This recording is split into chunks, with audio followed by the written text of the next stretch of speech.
Aujourd'hui, on va parler des arrow functions, en français les fonctions fléchées, et des structuring, c'est-à-dire affectation par décomposition.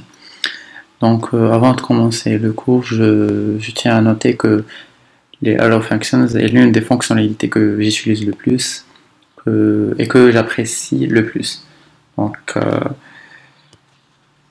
avant de commencer le cours, donc on a comme d'habitude préparé un petit fichier .html lié à un fichier JS avec des petits exemples pour faire vite.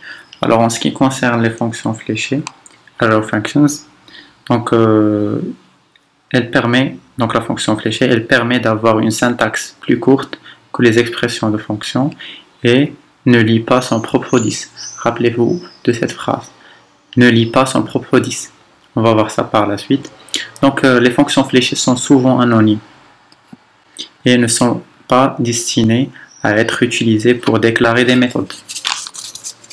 Donc il y a vraiment deux facteurs à l'origine de la conception des arrow functions. 1. Une syntaxe plus courte. 2. L'absence de liaison pour 10. Donc je vais vous montrer le premier point et on va voir le deuxième point. Donc une syntaxe plus courte. Donc avant avec ECMAScript 5, on faisait comme ça pour... donc avec ECMAScript 5, on avait ça.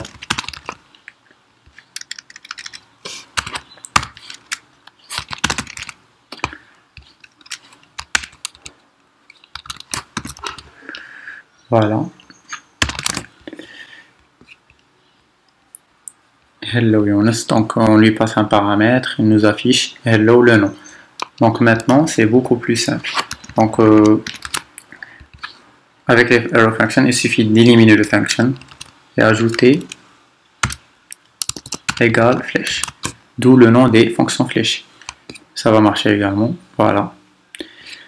Je note que on peut même éliminer ça car on a un seul argument. Je note que c'est utilisé seulement quand c'est un seul argument.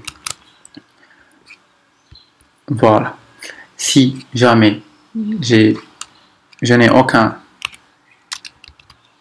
n'ai pas d'argument,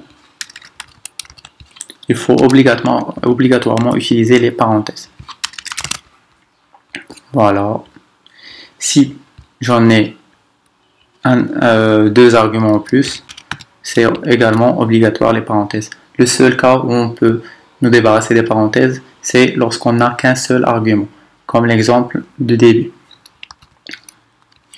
Pour vous montrer que ça va marcher aussi. Oui, il nous faut passer des trucs.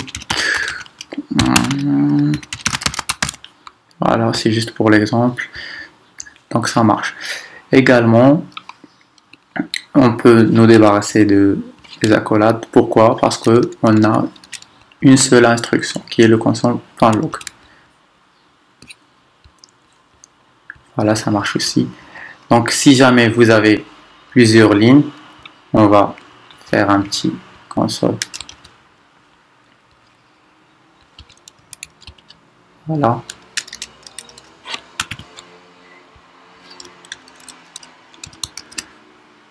Juste pour vous montrer qu'on peut avoir une instruction en plus entre les accolades.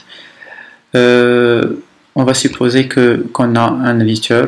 Donc si jamais on veut retourner un résultat,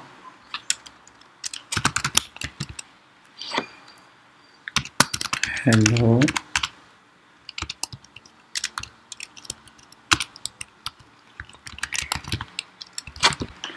Voilà.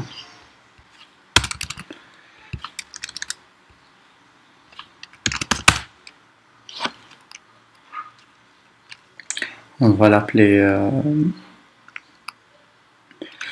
greeting console.log. Donc on va avoir cette expression va se comporter comme un return. Du coup on va avoir cette valeur ici, on va la mettre dans greeting et par la suite afficher cette valeur. Donc j'espère que le premier point, qui est une syntaxe plus courte, vous est un peu plus clair. Donc je passe au deuxième point. Donc, juste pour vous laisser le code source, donc pour le partager dans la vidéo, je préfère en remettre comme au début. Voilà. C'est bon. Donc on va parler du deuxième point qui concerne l'absence de liaison pour 10. Donc avant, on va supposer qu'on crée un objet avec un nom, programming skills, une méthode qui affiche ce tableau, le contenu de ce tableau. Donc ici, remarquez qu'on a un console.log, this.name qui est Younes, know how to code with, et on a un for each ici, et à chaque fois il nous affiche les skills qu'on a dans le tableau. Donc remarquez ici qu'on ne va pas pouvoir accéder, pardon, voilà, il nous faut appeler la méthode. Donc ici remarquez qu'on a seulement know how to code with, et on n'a pas le nom, plutôt le prénom. Donc ici on n'a pas accès à this.name. Donc avant, pour remédier à ce petit souci, on peut le faire comme ça.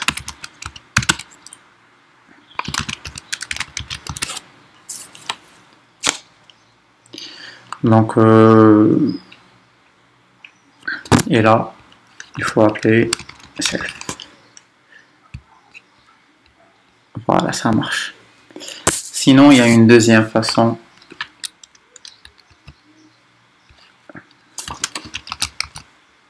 La deuxième façon, c'est utiliser le bind, qui est une fonction de liaison.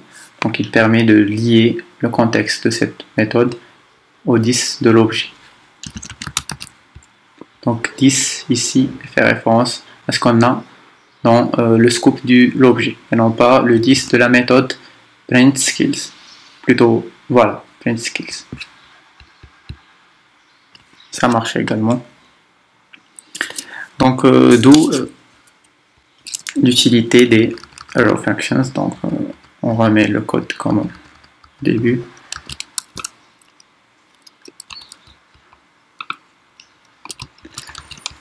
Donc pour remédier à ce petit souci avec les arrow functions, il suffit de éliminer la function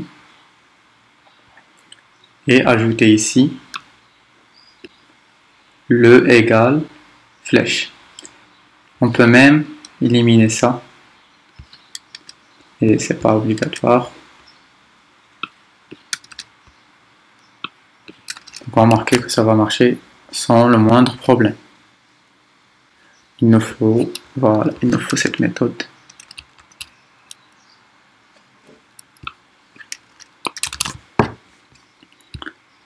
Voilà. Donc ça marche sans le moindre problème. Je note que les fonctions fléchées ne créent pas de nouveaux contextes. Elles capturent la valeur 10 de leur contexte.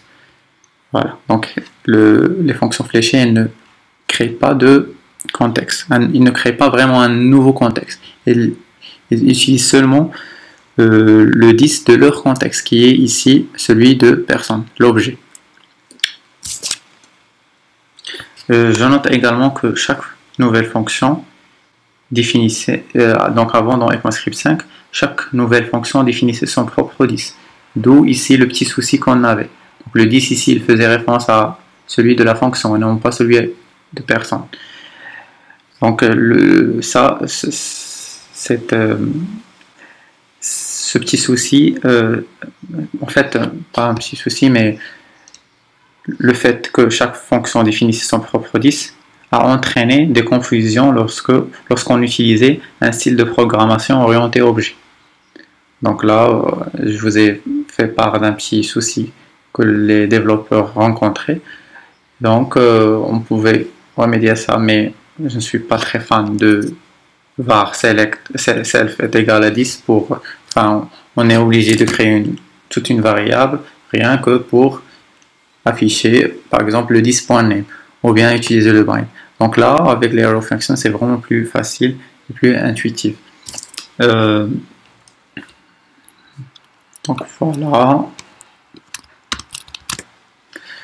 On passe au destructuring, ou bien l'affectation par décomposition.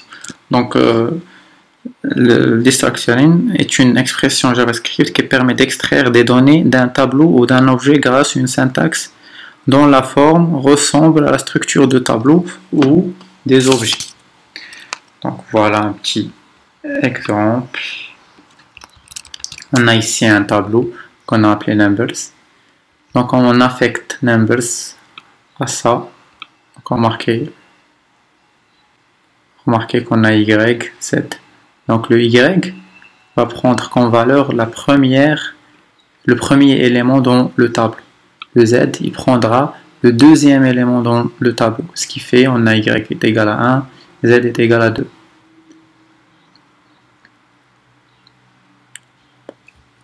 Juste pour vérifier, voilà.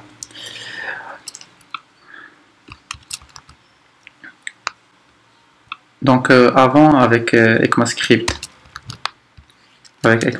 5,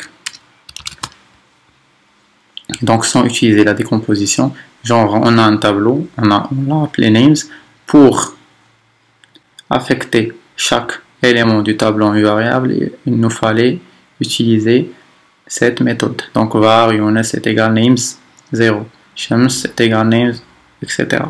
Donc on va loguer ça, donc c'est clair que ça va donner Younes Shams med. Avec la décomposition, remarquez que c'est beaucoup plus facile.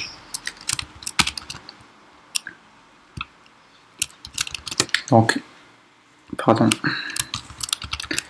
names est égal Younes Shams med, et là on crée un tableau qui contient 3 variables, on lui affecte names. On fait un petit console.log pour les 3 variables, Younes, Shams et Med. On va obtenir le même résultat. Voilà. Donc vous remarquez combien de lignes de code on peut économiser avec ça. En même temps, je passe à un autre exemple que j'ai préparé. Donc si jamais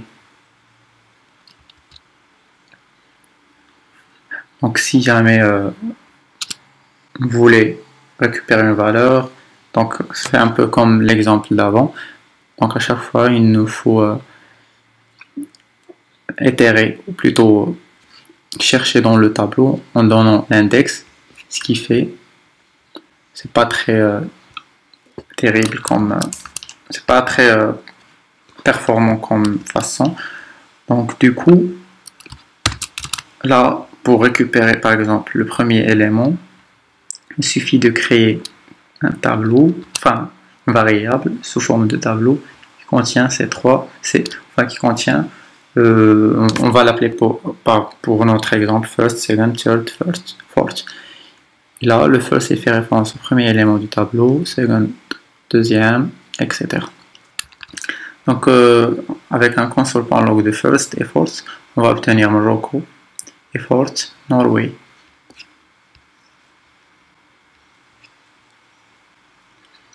Imaginons qu'on fasse comme ça, qu'on n'en a pas vraiment besoin de la deuxième et de la troisième.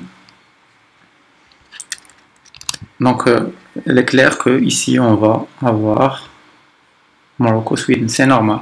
La première valeur fait référence au premier élément, le deuxième fait référence au deuxième élément. Donc pour remédier ce petit problème, donc si on veut que fourth fait référence à Norway, il faut ajouter des virgules. Donc premier virgule pour dire qu'on va échapper Sweden, un deuxième pour dire qu'on va échapper Germany. Du coup, on va avoir Morocco, Norway. Voilà.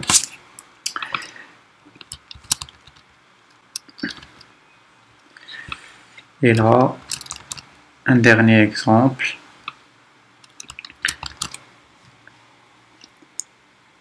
Donc remarquez ici qu'on a créé un petit objet avec des propriétés first name, last name, conseiller, Robert. Là j'ai créé une méthode et remarquez ici les accolades first name, country. Et donc par la suite on va appeler la méthode et lui passer notre objet qu'on vient de créer. Donc dès qu'on lui crée, qu'on lui passe l'objet person, donc ici on va chercher automatiquement first name et country. Du coup, lorsqu'on va faire un petit console.log, vu qu'on utilise le destructuring, il va chercher dans person le first name et le country.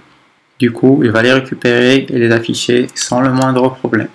Et c'est plus, je trouve que c'est plus performant que de passer carrément person et ici pour récupérer le